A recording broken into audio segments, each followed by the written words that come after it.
All right, welcome back to Grappling Legacy Lounge. And I'm always doing this with my hand too because I'm like counting it down. There you go. Grappling Legacy Lounge because it's a tongue twister. Episode 5. I'm here today with our very first guest, James Baldino, and 4 stripe? 3. Black belt? 3 brown. 4. 4 stripe, right? No, Really? 3. Stripes don't matter. When you're that level, Right. what is a stripe? That's right. You know, I'm gonna do it forever anyway, so it doesn't matter. That's right. Yeah. Belts don't matter. Yeah. They lie anyway. So, from PicaPau, Yep. right? Best hidden secret from PicaPau is you. Oh, I thanks. just buddy. want to tell you that. Yeah. In my opinion, Oh, I don't appreciate care. it. I don't care about anyone else's. I'll probably get some heat for this, but whatever. Awesome training partner, solid technique. So, and a fierce competitor from time to time, Yeah. and an entrepreneur, Trying to be. and a dad Yep. of 2. I don't know Also how you trying to do be. it all. I don't know how you do all that. Yeah. It's a lot. Yeah. So as a father of 3, I can completely appreciate it. Yeah. It gets crazy from time to time. And Yeah. you own more than one business, Yep. Good. and you have a full-time job. Yep. And how often do you train? I try to do like my goal is like 4 times a week. It's 4 like- times a week? Yeah. So I usually average probably 3. That's way more than me. Yeah. I think I get 3 at most. Yeah. So Yeah. It depends. But that's why I like the morning classes though, because I was like just gonna say you're part of that 6:30 a.m. Yeah. class, and I feel like sometimes that's its own gym in itself. Like, Yeah. I don't mean Yeah. that in a bad way by any means, but Well, early birds. yeah, I mean, I feel like the morning people in general are there's a different breed, you know? It's like Completely their own different little, breed. you know. Like- and it's funny too, because like when I travel, if I go train somewhere else and I do a morning class there, it's the same thing. It's like the people that train in the morning are like, there's always some type of similarity, you know? It's Yeah, like it's a yeah. similar type of person that's like, no, I'm gonna wake up at 5 in the morning to go get Yeah, strangled before going I- to work. I think it's awesome. It's a Yeah. great way to start the day. I I mean, think I've stopped in from time to time in the mornings, Yeah. and you guys are a different breed, man. It's a good way to start the day because Yeah. when you're done, you feel like you've accomplished something. Yep. And it's like 8 o'clock in the morning. Yep. So Well, then also like the day gets out of hand. So like, you know, I could have a plan for the day, but it's unlikely that the afternoon is going to go anything the way that I planned. yeah, So like the morning is where I have the most control. So it's like, okay, I can get up early. I can get whatever I needed done. yeah, And then at least I know what happened. Because I know like if, you know, 6, 7 o'clock rolls around, like, you know, kids and family stuff and work or whatever, it's like yeah, probably not going to happen. yeah. Yeah. I hear you. Like, I feel the same way. Like lifting wise, like I Yeah. usually get up early. First thing to do is lift Yeah. and do some cardio. If I'm working remote, that's why I drop in on like Thursdays, or not Thursdays. Yeah, Thursdays when I'm working remote. If I work remote on Thursdays, it's a good time to drop in because usually my meetings will start later on in the day. Later on in the day, meaning like 8:30. Right. You know. Yeah, I would have been up for Yeah, 4 hours. Right. Yeah. Like I'll get up because I work downtown, so I have to get up at like 4 o'clock. Yeah. You know, and then lift and get it out of the way. Because Yeah. you're right. You never know what's going to happen. Right. Once noon hits, Yeah. you don't know. You don't know. Yeah, anything. So I do the same thing. So I alternate. Yeah. So like, depending if I have to go to the city or not, that'll dictate whether I go to the gym or I go for jiu-jitsu. For jiu-jitsu? Yeah. So when you work remote, do you go to the jiu-jitsu? Yeah. And then when you go downtown, you're I lift. lifting? Yeah. The same way. Yep. Same way. Yeah, because otherwise like because of the time that class ends and then shower and stuff, like I'll never make an express train and then I might as well not even go. I started driving because I can't handle the train. There's no way I could do that. Yeah. I can't. I mean, even if there was no specific time that I needed to be there, like just sitting in traffic It drives you nuts. Like, I feel the same way about a train schedule. Like, Oh, yeah? I don't know what it is. Yeah. Like, and I think it's because the opposite effect we talked about. Like, you never know what the second half of the day is going to be. Yeah. I know I need to be at the gym at Yeah. PicaPau by 5 Right. to help train or teach kids. And there's been times where I'll miss that 3 o'clock train, and Yeah. I'll be like, "Crap." Yep.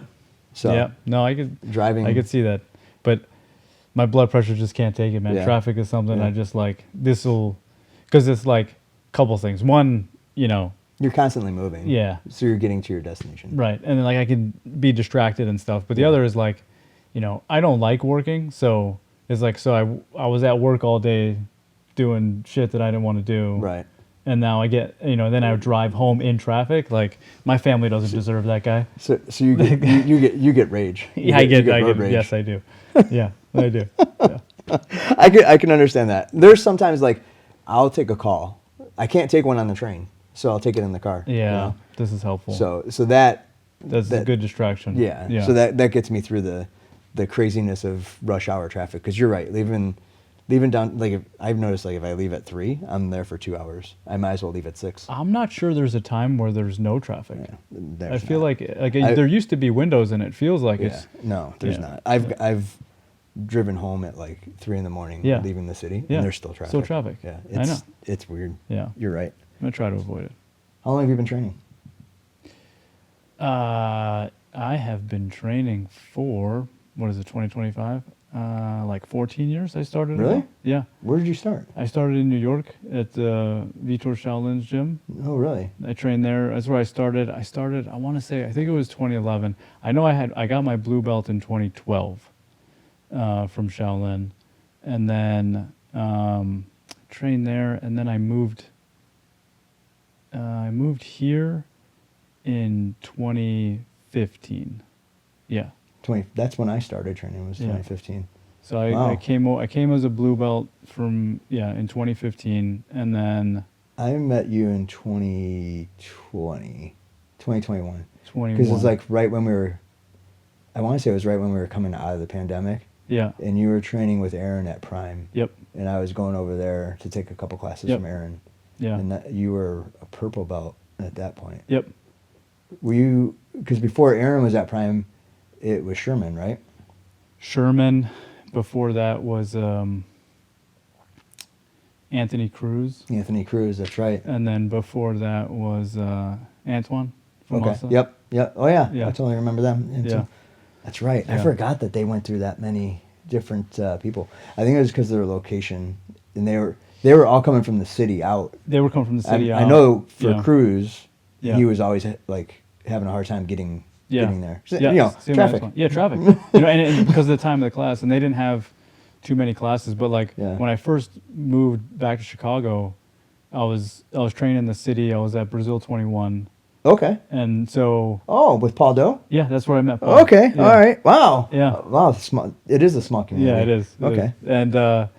And it was great because it was at the time that gym was like pretty close to where I worked. Mm-hmm. So I would take the 4:30 train into the city, and then they had a 6 o'clock class.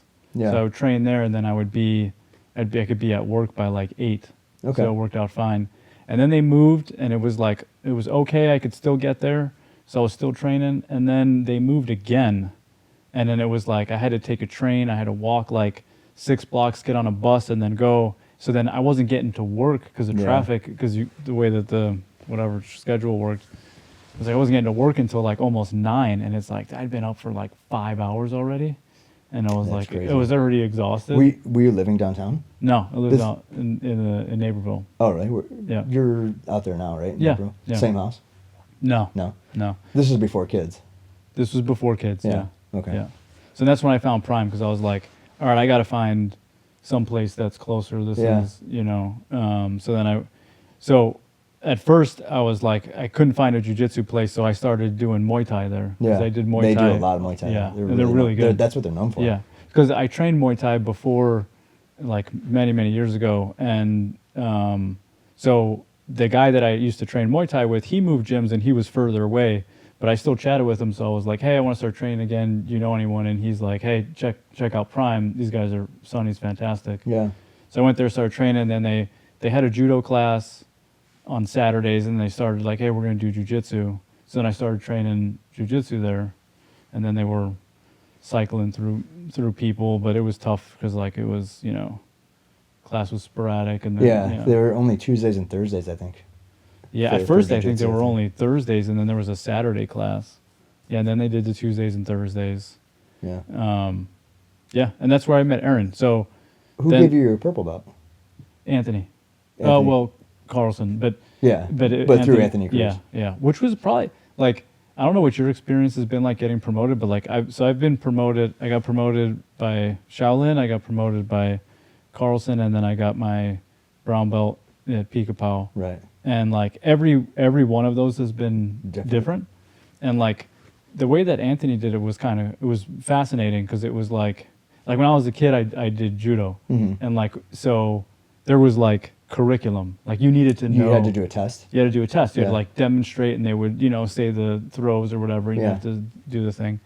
But like in jiu-jitsu, it was like more for my blue belt. It was like almost like a crucible. It was like you like had to show a couple techniques, and then you just had to roll. So it was like Yeah. you'd roll, and then like another person would come in, Right. another person would come in, and then when you were pretty So much they Shark Tanked you to get a basically, blue belt. yeah. Interesting. And then Okay. so what Anthony did, which was kind of cool, because like he walked into a room, he didn't like people had different ranks from all different places, so he wasn't sure what anyone's level was. So he just held a day where it was like, let's go over some techniques. So he's like, all right, show me all the sweeps, show me all the submissions, show me all the passes, And he went through and did all that stuff, and then we did rounds with everybody, and then with him, and then he's like, okay, and he was taking notes The like, whole time? and then a week later we had the promotion ceremony, and Carlson came out, and then he right sized everybody. It was kind of cool, because it was like, That was neat. yeah, Jeff Neal kind of did something similar to that. My promotions were very scattered. I think my blue belt I got during a promotion ceremony, and then my other belts were kind of random, sort of speak.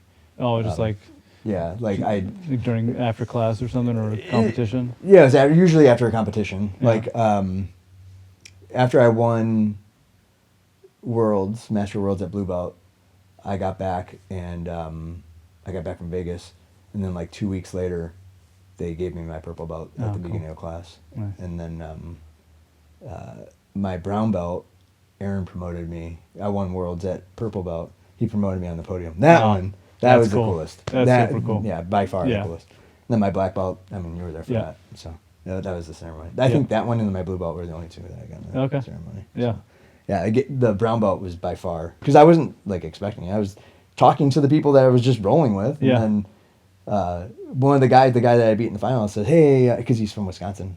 He's like, I'll see you at Grappling Industries or something. I was like, yeah, sure.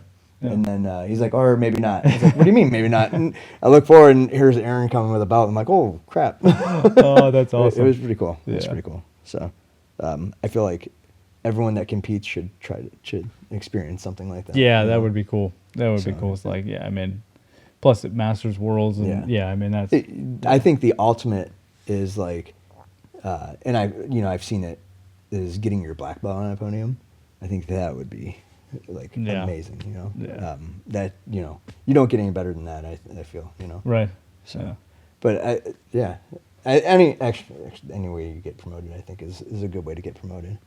So Yeah, there's always that feeling though that like the imposter syndrome. Yeah. This stuff is very real. Always. Yeah. always, even like even when I got my brown belt, I was like, as cool as it was and as shocking as it was, Yeah. you get back from being in Vegas and the whole thing of Vegas and the whole thing of Worlds, and then it's the imposter syndrome. Yeah. You start getting your butt kicked by purple belts Right. and blue belts, and then And you're like, you're "What like, happened?" why do I even have a belt? That's right. I'm switching to no-gi, where Yeah. nobody knows. No one knows. Yeah. Exactly. Yeah. So every level, it's like that, right? Yeah. So like you do really, really good at white belt, like you suck, then you start doing really, really, really good, then you get promoted, it's a blue belt, and you're like, oh, king of the world here, blah, blah, blah. Yeah. Then you suck again. Yeah. And then you get good, Yeah. and you get promoted, and you suck again. I feel like, but this is one of the things that makes it so great. Yeah. Because it's like, it's a never ending cycle. You will never, I mean, Yeah. at least how I feel is like, I will never be good at this. Yeah. I tell Yeah. my kids that all the time. Yeah. That I don't care. Gordon Ryan loses. Yeah. He will lose. Yeah. He's already lost. but like he'll lose again Yeah. at some point. Right. It all catches up to you. Yeah. I mean, There's and that's always a bigger fish. because it's just like there's so many variables. You know, there's so many things that could go into it, and it's like, Yeah. well, I mean, that's why it's so enjoyable, and like the desire to like try to take care of my body. So it's like I'd like to do this forever because like as long as you can keep moving, like you can do this. I think Yeah. that is the hardest part is staying healthy. Yeah. Yeah. You know, because it's dangerous. Any way we look at it, you know, we're looking at breaking limbs. Yeah. And egos aside, everybody doesn't necessarily want to tap, but you have no choice. I know that this was my, you know, and like I broke a lot of stuff before doing jiu-jitsu, and then like when I my first 6 months of jiu-jitsu, I got my arm hyperextended twice. Ooh. You know, and it was like just straight ego. Just Yeah. I mean like literally no Yeah. excuse. It never should have happened, and I got choked out. So it was like Out cold? out cold, like Wow. out, like so out that like I didn't realize I was out, and then like I woke up and then Shaolin he was standing over me. He was like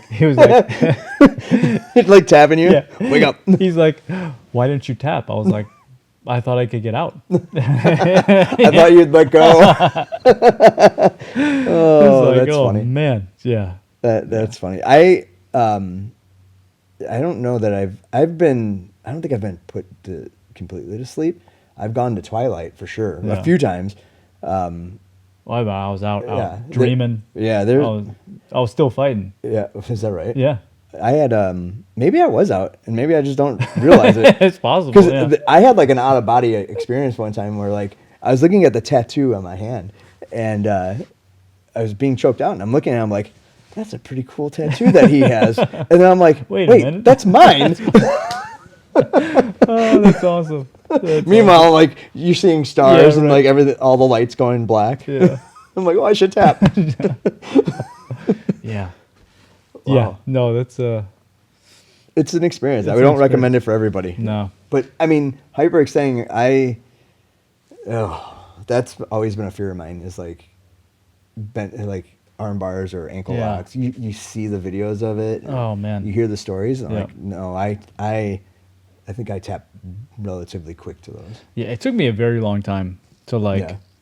be like, all right, you know, I'm not trying to win everything, and like, if I get submitted, it's not losing. It's like, oh, you just learned like you did something You wrong. did something wrong. You know, like you got to fix that. Yeah. You know, but yeah, I mean that was, and you know, my hard head was like, I did it twice. You Yeah. know, and I mean, and I still, I mean, even as recently as last year, I, you know, popped both my ankles. You know, when I first started trying to do leg locks, I tore my LCL. But that one was different, though. I'll say Yeah. that one was different because I was unaware. Did you know like, did you get an MRI and confirm Yeah. that was her? Yeah, yeah. It was a partial tear, so I didn't have to have surgery. Surgery, So I okay. just did like a bunch of Rehab. and I did like the dry needling, which apparently What's the dry needling? it's like, you know, like acupuncture. Yeah. But it's a little bit longer, and they like stick it like all the way in, and then it stays there, so it goes much deeper. They numb that, No, so they just.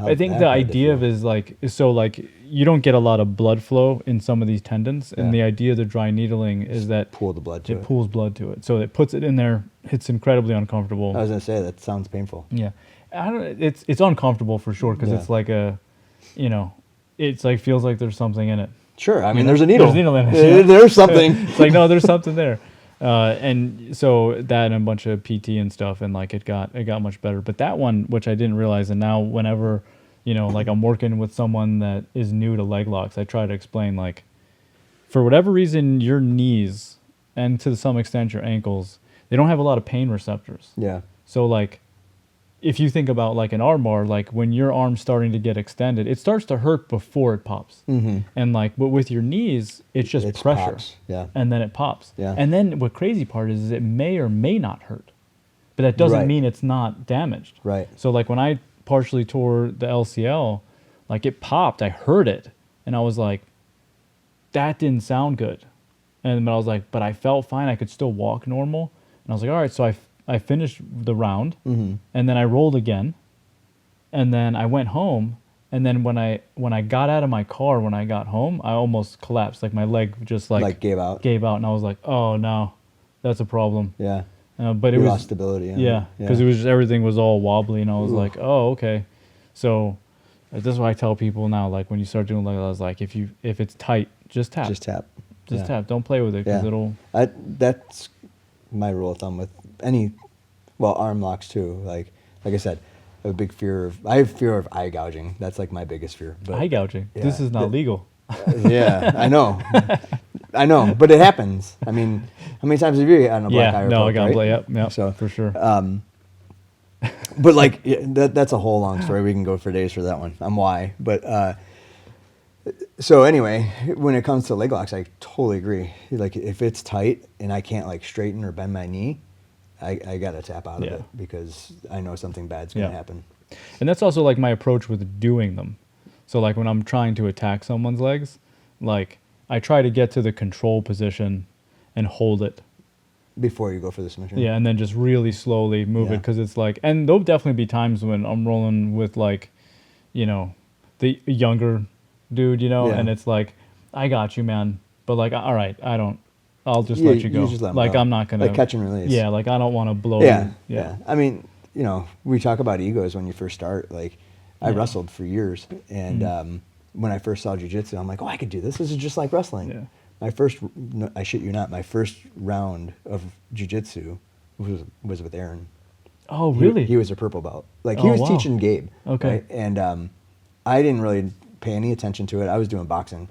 And when I saw what they were doing, I was like, this is just like wrestling. Why am I getting knocked out over here by these big dudes punching me in the face? And so then I made the switch. And Aaron happened to be in the class, and he was the first person I rolled with. And he triangled me like instantly. Sure. Like probably a bazillion times. And afterwards, like to a point where he was kind of laughing about it. And afterwards, he's like, "Did you wrestle?" I was like, "Yeah, I did." And he's like, "I could tell." For years, like that has always stuck in my mind. But for years, I never understood how he knew until like I was a purple belt, and then I realized other wrestlers, their movement is like very loosey goosey and kind of spastic. So I'm like, damn, I was that guy. Yeah. So yeah, it's crazy. Funny story. Wild, man. So you've been training with Aaron since you were a white belt? Yeah. He was one of Gabe's first teachers. So oh man, at that's Carlson cool. Gracie in Aurora. That's cool. Yeah, it was really So and then when he left, he went to Viana Brothers. We stayed and kept in touch. Saw him at like every tournament we went to, and he would always like he'd be roughing or whatever, and he would always take a break because I didn't have a coach and Gabe didn't really have a coach. It was just me and him, and or our coaches just weren't there or whatever, right? And Aaron would take a break and coach us. So he was always in our corner. That's cool. Yeah, that's very cool. So when that's why when he went to Prime, it was always on a day that either Larry was teaching or if Larry was out of town, I'd just go over to Prime. Oh, okay. So that's why I started. Yeah, okay. Yeah. So then when he opened PicaPau, I was like, we're there. Yeah. So no, it was cool because like when I was at Prime and they were telling me that Aaron was coming, they were like, "You're gonna like this guy." Yeah, absolutely. And they told me like, so he wanted to open a gym, so the deal was like he could build like his clientele type. Yeah. So as long as he stayed for about a year, then he could go. And I was like, okay. So, which I thought was a really cool thing for them to do because it was like, really cool because they had, I mean, let's face it, people get poached. Yeah. Not like. Because I left. I mean, I went back. But you weren't the only one. Yeah. There was a lot of people that were at Prime that are now at PicaPau. Yeah.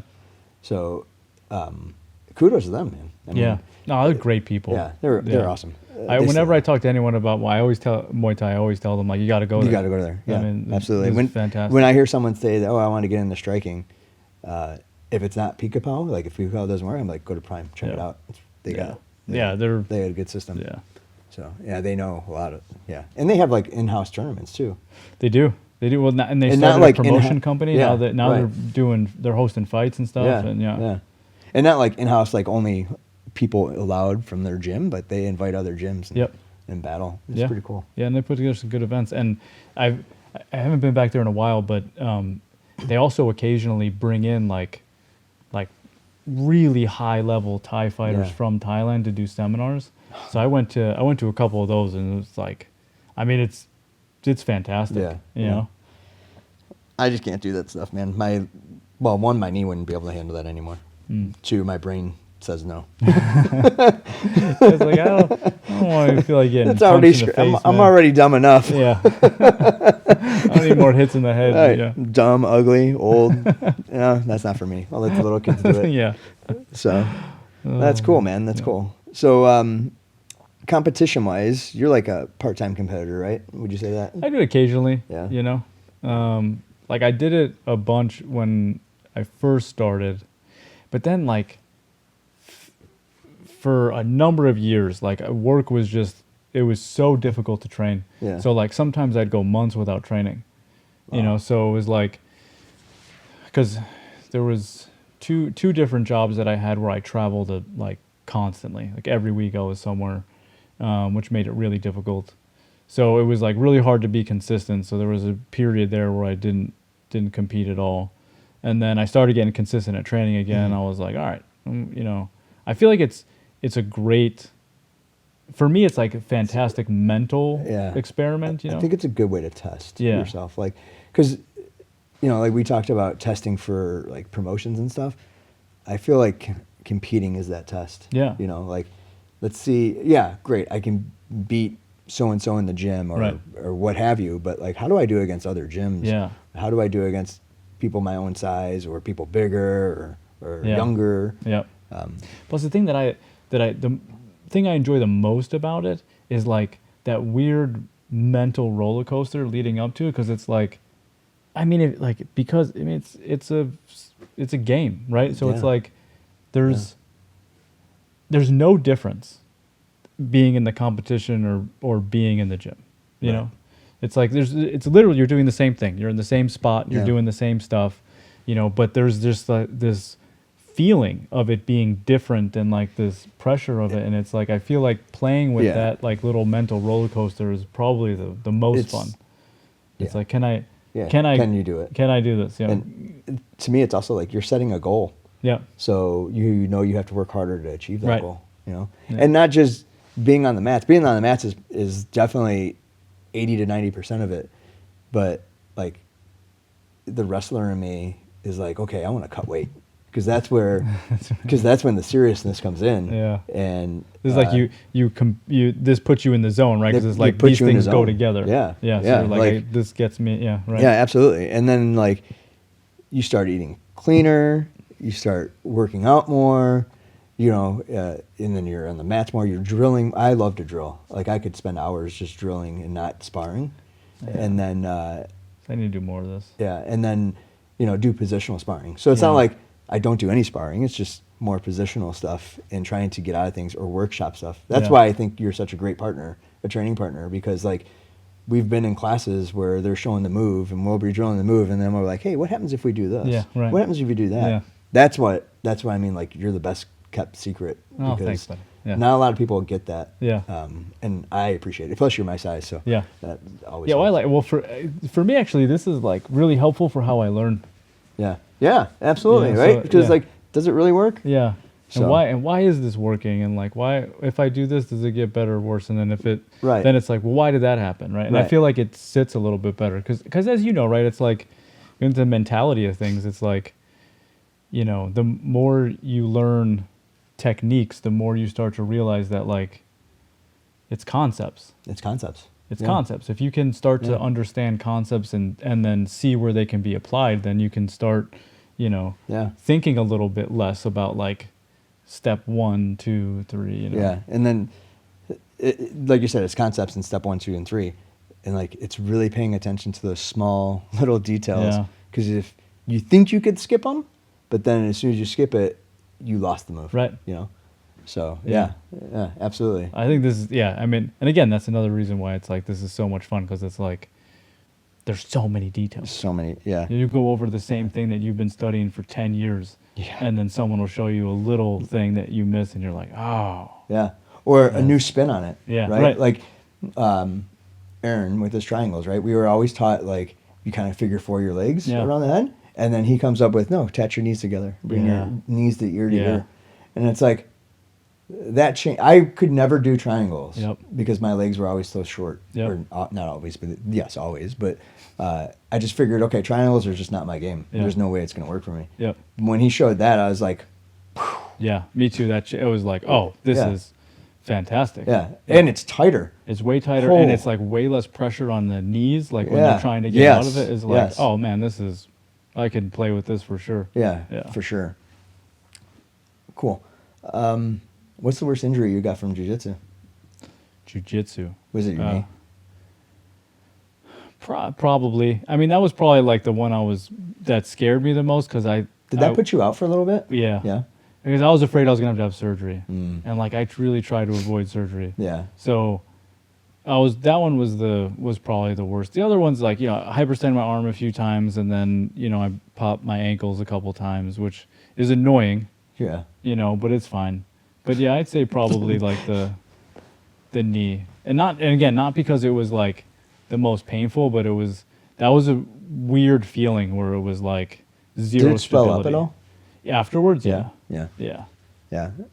And it makes sense, the needling, getting a pool of blood, because I was actually reading, not recently, a couple months, 6 months ago, about using ice or heat. Yeah. And the reason why people are going away from ice is because it slows down. Slows blood flow. Yeah. Yeah.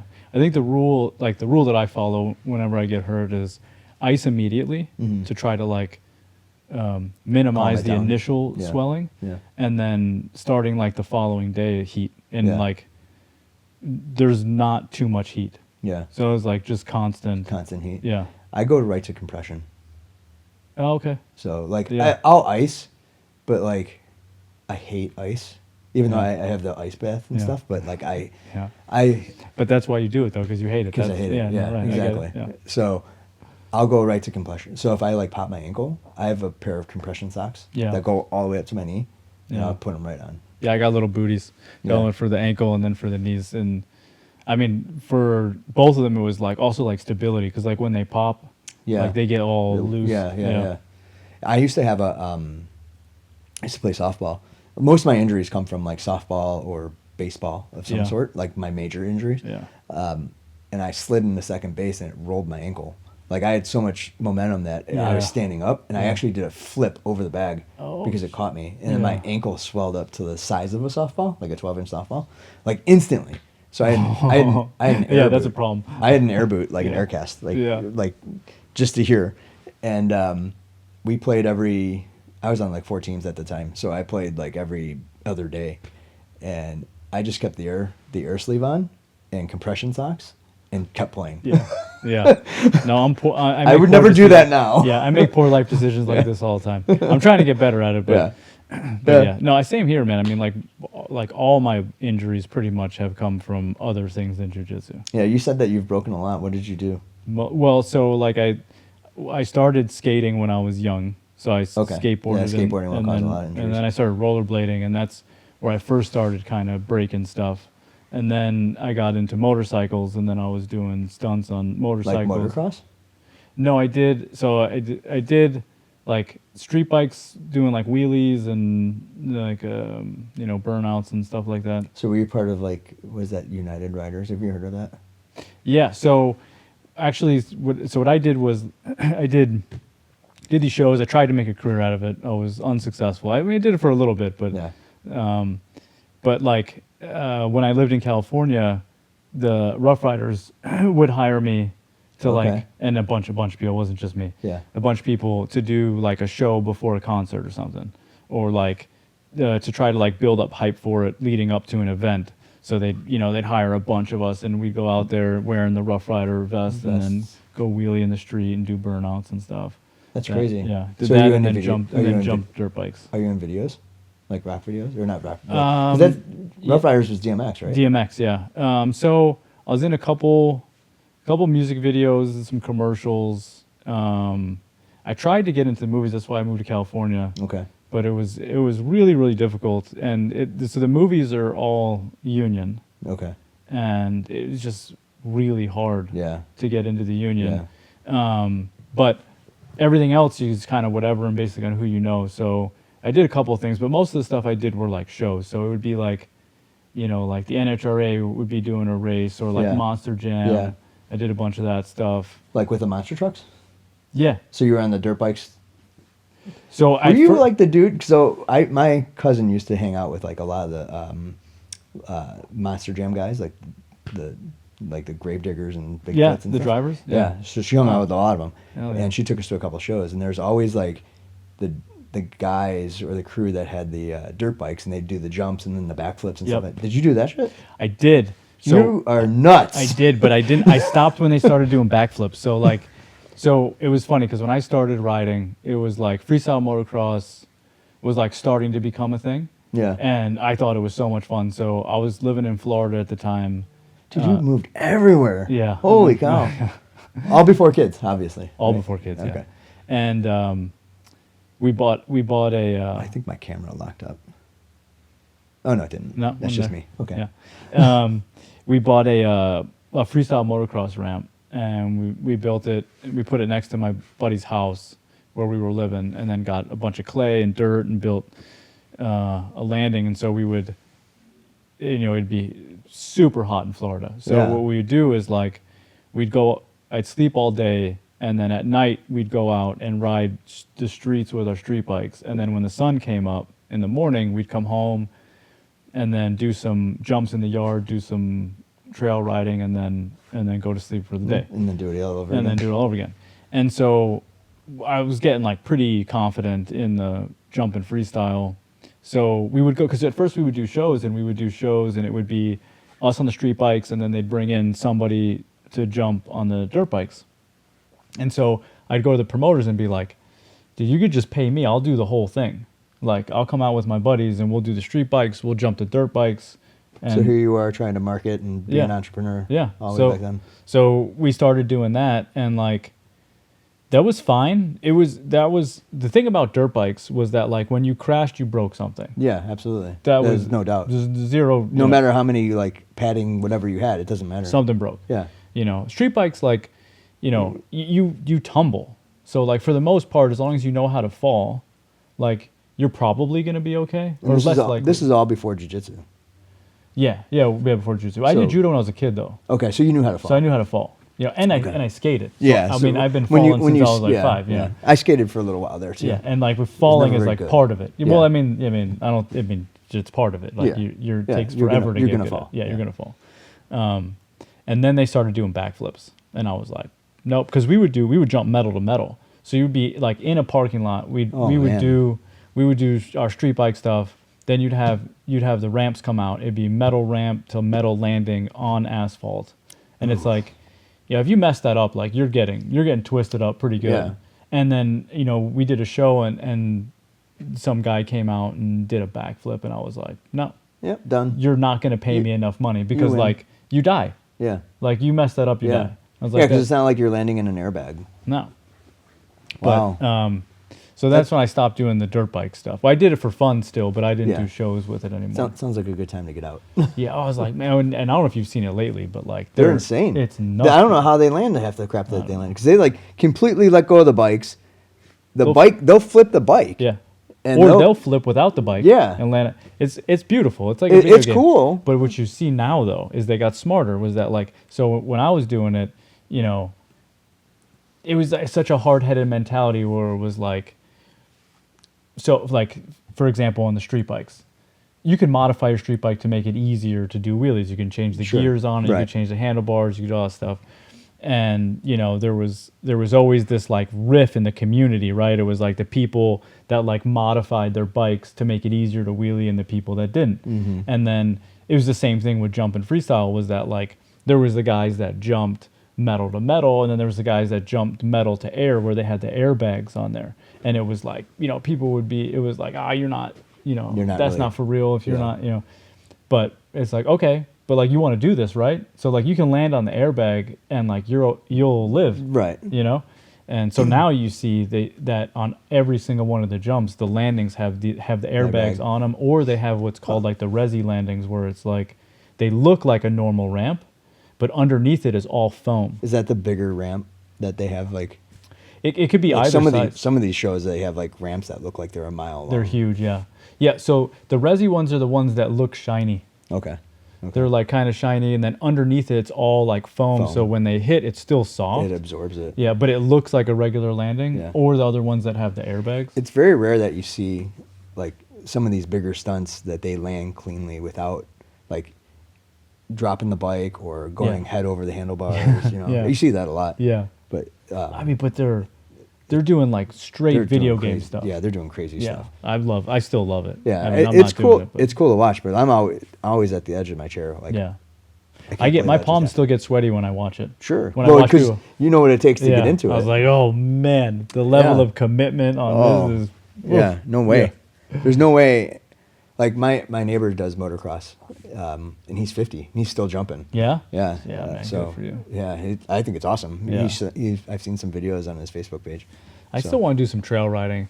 I'm just always concerned that like, you know, I know that I shouldn't do stuff. Yeah. But like, you know, I'm also concerned that, you know, I feel like my son said he wanted to try skateboarding, and I Okay. was like, oh man, Let's do it. I used to skateboard all the time.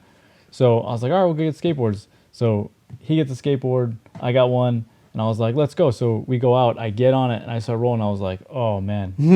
Because now you're like, you're older now. You're like, oh, Yeah. That happened to me recently Yeah. too. Same scenario. Yep. I was like, I don't know, man. I think I'll just watch it. I won't be doing any tricks. Yeah.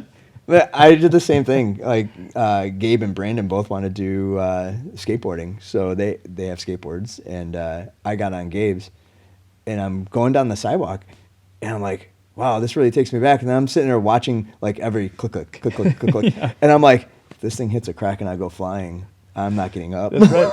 That's right. The work's gonna be hard tomorrow. This is gonna suck. Yeah. Like I'd much rather be like choked out Yep. or hyperextended Right. elbow. Yeah. You know? Exactly. Yeah. Oh my gosh, Like, that's oh, so man. funny. Yeah, it's wild though, because like, you know, and I'm sure your kids are older than mine, but like, you know, when I tell them, like, they'll do something and it'll remind me of something that I did, and I'll tell them, I'm definitely not telling them everything. Yeah. But I tell them like some stuff, and then it'll be like, man, I can't imagine doing that now. Oh, I yeah. would No never, way. I would never do that. Right. Like that kid Yeah. was an idiot. Yeah. I think the same thing. Like I'll start saying something and I'll be like, oh, I shouldn't say that. Yeah. I have to like Yeah. filter myself. Yeah. Even at like their age, like Gabe's 15 Yeah. and like they're starting to learn a couple things. Like, so here's a story. I probably shouldn't be, I'm not going to, I'll tell it. Who cares? I already started. Can't go back. So the day I bought my Corvette, I bought it in Ohio. Okay. I drove it back. Yeah. No plates. I just had the bill of sale and the title. Yeah. And my wife hadn't seen it. She knew I was getting it. Hadn't seen it. This is all before kids. And I went and picked up my friend, and we're just driving, and we're on North Avenue. And he's like, "Have you gotten on it yet?" I'm like, "No, not at all." He's like, "Let's get on it." I'm like, "All right." So we're at a stoplight. Light turns green. I take off. Next thing I know, I'm like, I just hit third gear. And he's like, "You should probably slow down." Like, "Oh yeah, okay." And then I look in the mirror, and there's a squad car, like, Oh, man. catching up to us. No. And I'm like, ah, crap. I pull over, and I shit you not, I pull over. About 5 minutes later, the cop finally catches up. Oh man, dude, what'd you stop for? I don't know. I replay it in my head off, and I'm like, I could have outran this guy. Yeah. I could have just made a turn, another Yep. turn, been That's gone. it. He Yeah. would have stopped. Yeah. But whatever. And so I ended up going to jail. Yeah. Yeah, I was doing 125 and a 45. Yeah, that'll do it. Yeah, and so he took me to jail. Luckily, they gave the keys to my friend. He took the car home and then bailed me out. Yeah. And but this is all before my wife saw the car. Yeah. She was really cool about it. After, she was cool about it, regardless how it went down. I'm sure she wasn't really happy, but Sure. she was cool about it. Long story short, You keep your license? yeah, I kept everything. Everything was Okay. good. Like. I hired a very good lawyer. Yeah, and this is important. Yeah, This is that key detail. Key detail. And yeah, he didn't get me off, but like Right. it was court supervision and a fine. Yeah. So it wasn't anything like Yeah. I didn't have to go do community service or anything like that. I have lots of stories like this. Yeah, but the funny thing is that we were out to dinner. We went to my friend that was with me. We went to dinner with him and his family, and he started talking about it. And the kids didn't know anything about me going to jail. And recently, I was with I was with Brandon in the Corvette, same car, and we're driving, and he likes to go fast, and I don't go fast with him. I just like accelerate. Yeah, really right. quick to Because throw this him is back. this Yeah. is the most fun part Yeah, anyway. right. And so I do that, and he's like, "You should slow down. You don't want to go back to jail." Yeah. Yes. I'm like, thanks, Brandon. You're right. Thank You're you. right.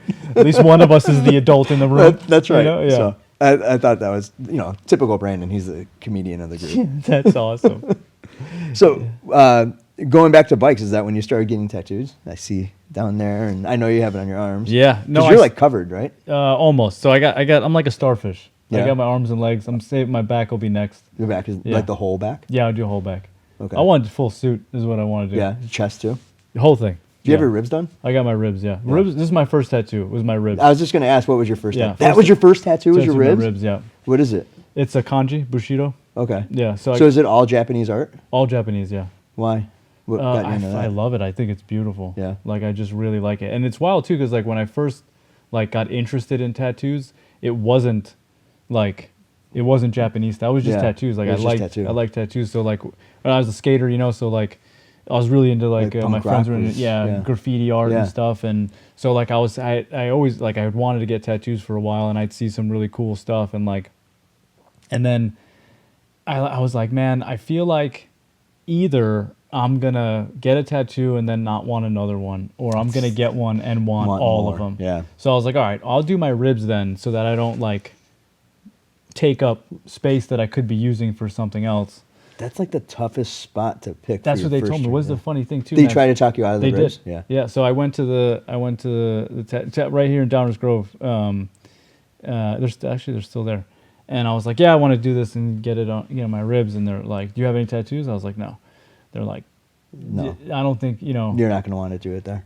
And I was like, yeah. I was like, well, how long is it? He's like, oh, you won't be able to sit for the session. He's like, but it's probably like 6 hours, but we'll break it apart.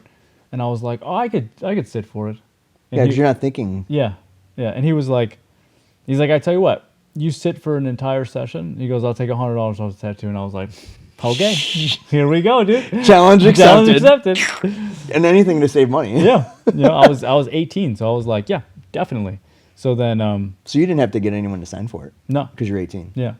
So then I went. Is that one? did- Is it colored?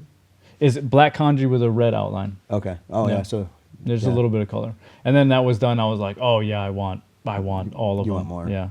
And then my second one was I got the inside of my lips, and then But that doesn't stay. it stayed okay. Yeah. It's still there. I mean, it's been there now. What did you get inside your lip?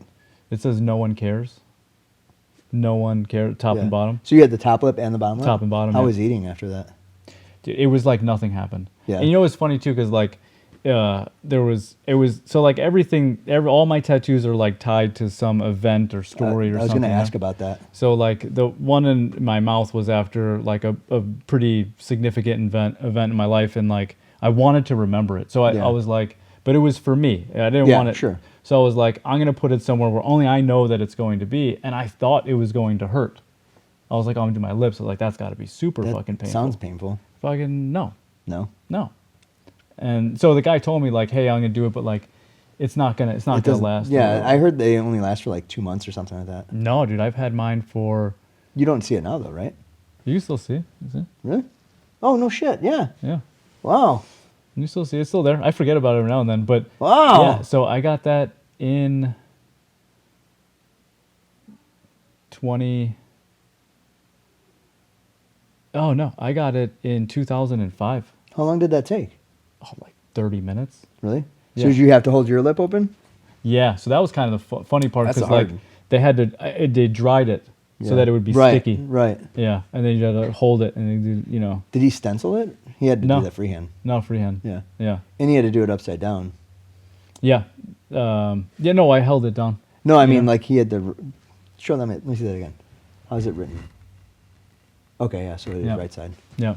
I'm thinking when it's tucked When in, it's it's tucked upside in, down. yeah, right. Yeah, so it's right side for you looking. That's crazy. Yeah. I didn't think they lasted that long. He told me it wasn't going to. And then a few years later I got it done again Okay. because it started to fade a little bit, but since then I haven't touched it up, but I don't really look at it that much, so I Yeah. don't know. Yeah. But every now and then I remember, I'm like, oh yeah, I was like, ah, that's I fine. remember That's that fine. now. Yeah. Wow. That's crazy.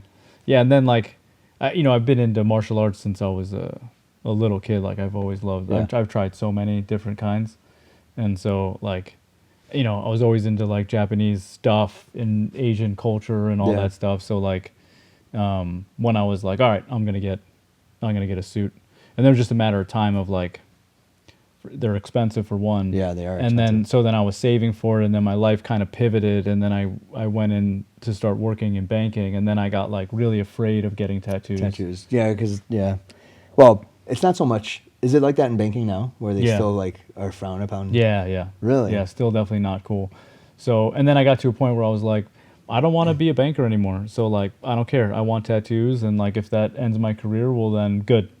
I should leave it anyway. Yeah. You know, and then so I did my first sleeve 10 years ago. Okay. And then followed by the next one. Then the next one I got done 7 years ago after my daughter was born. And then I did my legs like, Recently, right? yeah, 2 years ago. Yeah, because I remember when you got your legs done. Yeah, it was 2 Like, years ago. When I first met you, I didn't even know you had any tattoos. Yeah. I mean, we were always in the gi, Right. but like, I would never have known. And then I think we were doing a no-gi, and you had a short sleeve rash guard on. I was like, oh, Yeah. look at this. How about that? How about that? Yeah. And I feel like every tattoo has got a story. Yeah. You know, it's got some type of history or whatever. I feel like there's kind of like two kinds of people with tattoos though, right? There's like the people that like, yeah, their tattoos are like a story. Random. Yeah. And then there's other ones that are just like, I'll take that one. Yeah, Yeah. You're right, but I feel like there's still a story there, right? Like Probably, right? Yeah. What state of mind were you in when you Well, picked? yeah, right. You know, the Oreo cookie. Yeah, right. You know what I Yeah, mean? yeah. Or whatever it is. So Yeah. and it's still more than likely a cool story. Like Yeah. my first tattoo was on my leg, and I was like 16, 17 years old. Oh, I had to really? get my dad had to sign for it. Oh, and he was cool with it? Yeah, he was fine with it. And Alright. I think the guy who did it is dead now, but Oh. I was really into reptiles, and he, a friend of mine, was getting tattoos by him, and he was also breeding reptiles at his Oh, wow. his shop. Yeah, hell So yeah. we were like holding snakes and Yeah. you know watching snakes hatch from whatever Yeah, yeah. and lizards and stuff while he was tattooing me. So it was Oh, that's and he cool. did it freehand, and it's, to be honest, it's probably the ugliest looking gargoyle I've seen. All right. But at the time, I thought it was the coolest thing. And as soon as you started doing it, I had ideas for my next one. Yeah. You know, I it's mean, something in the ink. I feel like that's just what happens. Yeah. Yeah, you're just like, oh, I need all of them. Yeah. You know, You know? like like I said, stories, right? So all my tattoos tell a story Yeah. about me or Yeah. something that Yep. happened in my life. Yeah, So, yeah, me too, man. Well, that's another reason why I like the Japanese stuff is that like there's so much symbolism in it. Yeah. So like you can really Yeah. like And that's what I like. I like that too, because Yeah. I like hidden messages, so to speak. yeah.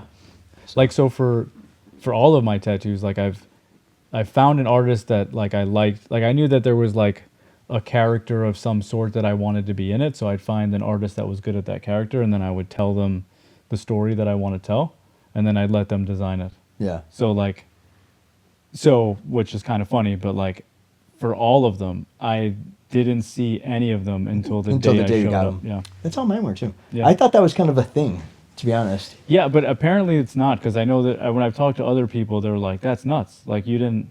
I was like, Yeah, "Well, they're- I'm like, that's the artist. That's the artist, yeah. I'm not an artist. I know I'm not an Yeah. artist. Right. So I mean, I trust them. I to do- kind of thought that was like Yeah. the thing. right? Because it's like you 'Cause pick the artist Yeah. because they're doing the kind of 'Cause- art that you like. Right. So who am I to tell them? Yeah. you know? I mean, I did the same thing. I emailed my guy, and I've used the same, except for the one on my leg. All my other tattoos have been done by the same person. Oh, that's cool. So, and I really like his style. He's in Yorkville. Matter of fact, he just opened. He was in Plainfield, but he opened up his own place in Yorkville. Oh, So, nice.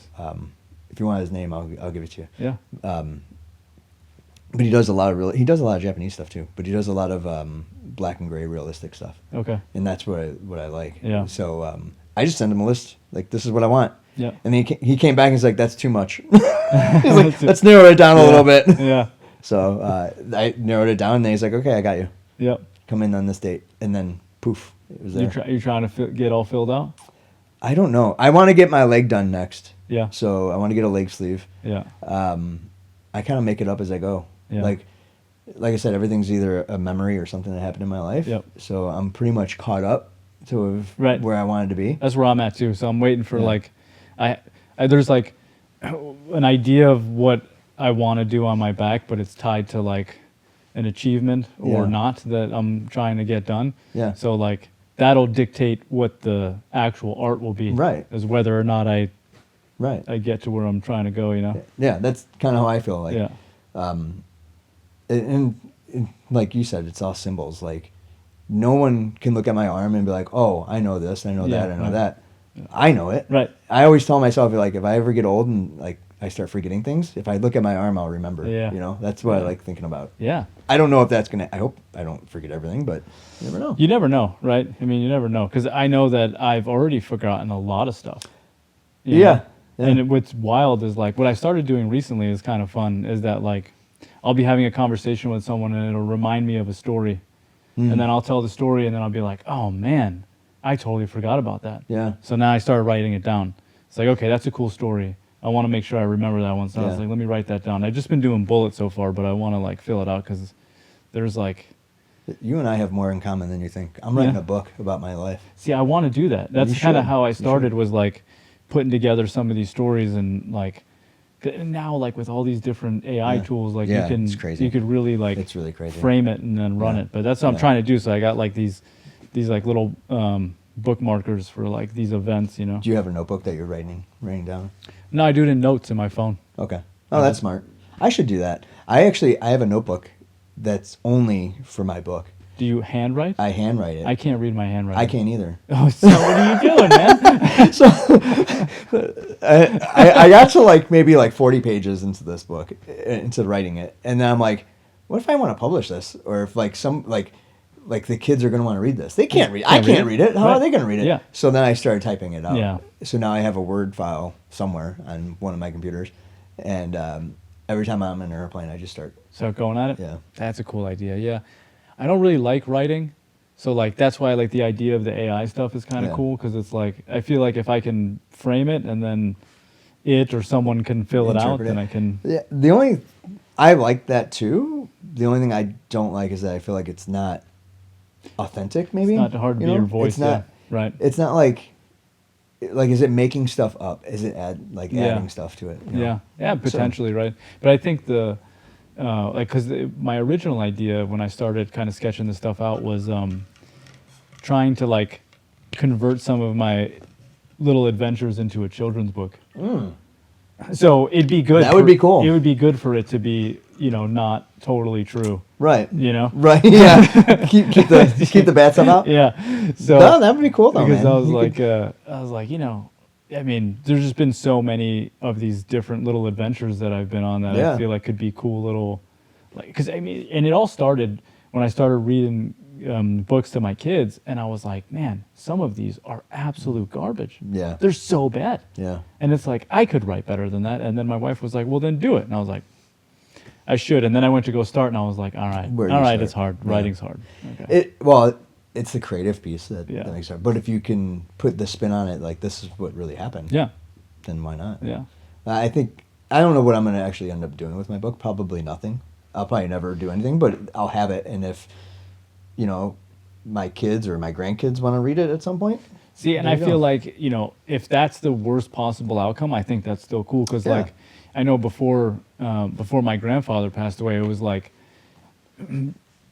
I tried as much as I could to pull as many Nice stories out of that stories, guy. yeah. You Yeah. know, a super interesting Yeah. dude. And it was like, we'd sit down and it'd just get him going, and it was just like pulling him out. I mean, Yeah. so, but, it was just, through conversation. Yeah. So it's like, oh, if you had it in writing, man. I mean, Right. this, Like back in the day, how many photo books did your grandfather have? And Right. he would point at each photo and say, "This is what was going on at this." yeah, time." tell you the whole Yeah. story of like Right. the whole thing. You're like, Yeah. oh man, How cool would it be to have them write the story with those photos? Right. Yeah.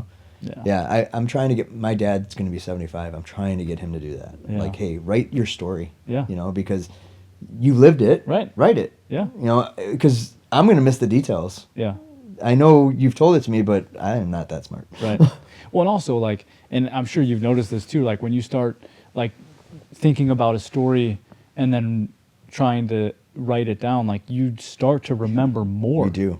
of do. the other things. So Oh, yeah. it's like it's better for you to be like, no, just Yeah. just get going, and Oh, yeah. you know. Well, I stopped writing in my book because I got frustrated because I was reading it back. I'm like, oh, I remember these details, so I was starting to go back and add details, and I was trying to put it in like an order, like a timeline order, and I'm like, oh, I forgot about this story, and I'd have to go back and add to it. So it's like, man, I should just start over, but I don't want to start over because it's Nah. like it's way too long. So Yeah. now I'm just gonna like piecemeal it. And have The someone else put it timeline is together. definitely the thing that I struggle with too, Yeah. because it's like my memory is not great to begin with, Yeah. and so like oh, did that happen before? It's like you know, it doesn't matter. I don't know if it matters. I don't know, probably. That I have a good friend that she lives in Vegas, and I call her. She would always like. I used to work with her, and she would like read my emails before I send them out and like grammar check them and stuff. Oh, okay, yeah. So good. I sent her the file and said, read this, send it back, be my editor. Yeah. So she hasn't sent it back yet, so she probably hasn't read it yet. Better get on that, Rhonda. Yeah. So, but yeah. Anyway, because everything is like bullet points. Yeah. So, so Yeah, it that's gets how mine messy. is too. It's just like, and some things like, I'm not sure if I want to write it down. So like, I'll just put a word so that I can remember the thing. Yeah, I had a note. Yeah. Because I'll be like, I don't know if I want to write that one down. Yeah, I had a note to say, okay, I want to talk about this. Leave this out. Yep. Go back and delete it. Right. Yeah. You know? Yeah. So, Yeah. Like sometimes I'll just put the name of a place and it's like, I know exactly what Exactly. that place Yeah. was, but no one else does. And that's fine. yeah. Yeah. I do the same thing. Yeah. The same thing. Cool. All right. We could probably wrap this up. Yeah. How do people find you on social media? Or do they? Social media. You know, I was doing some of this stuff. Yeah. And then I slowed down a bunch. Yeah. I do a little bit. So I do have an Instagram, Baldino49. I was posting a lot, then I wasn't. I'm on Facebook. But now I got the social media pages for my dog businesses. Oh, yeah. We didn't even get into Yeah, that. Beach for Dogs. You're, and then- you're coming back. Yeah. So definitely. Yep. Because Yep. I could spend another 2-3 hours. Eventually, like all that over there, I'm going to build a bar. You know, Gabe teases me about it, but I'll build a bar, some chairs, so we're not just sitting on the mats, and we'll do this again. Yeah. For sure, man. No, sounds good. No, you're awesome. Awesome. Best first guest. What else can I ask for, you know? Yeah, try to throw some good stories out, Dude. man. I got more. I held some back, for next time. I'll come back for part 2. Yeah, right. So, cool. All right. So, Baldino49, right? Yeah. On Instagram. Find him at PicaPau early in the morning. Early morning. Get there at 6:30. Yep. A lot of But you people guys show do up. early, Yeah. right? I mean, some of the guys show up at 5:52. That's Yeah. the. That's dedication. Yeah. So, Do some drilling, some pre-rolls. yeah. You gonna compete this year? I was thinking about it. Yeah, in the fall for IBJJF. Maybe. Yeah. I was thinking about it. I'm thinking about doing ADCC somewhere. Oh, yeah? Maybe in September in Kentucky. Okay. Want to go? Maybe. All right. We'll talk about it. Yeah, we'll talk about it. So, because those are always fun. We got a plan. Yeah, Because for sure. scheduling shit like that. Yeah, there's no way I could just jump in and be like, oh, last Yeah, minute, no right. problem, done. Yeah, it doesn't work that way with me either, Yeah. trust me. Or my wife. Yeah, exactly. Yeah. So, cool. All right. We never know how to end these things, so Okay. I'm just going to cut it out and say till next time, till episode 6, whenever that may be. You never know who's going to be on this show. I'm going to try making people guess. So maybe put some hints on social media. There you go. So, Yeah, keep them on their toes. yeah, keep them on their toes. All right. Till next time. Peace out.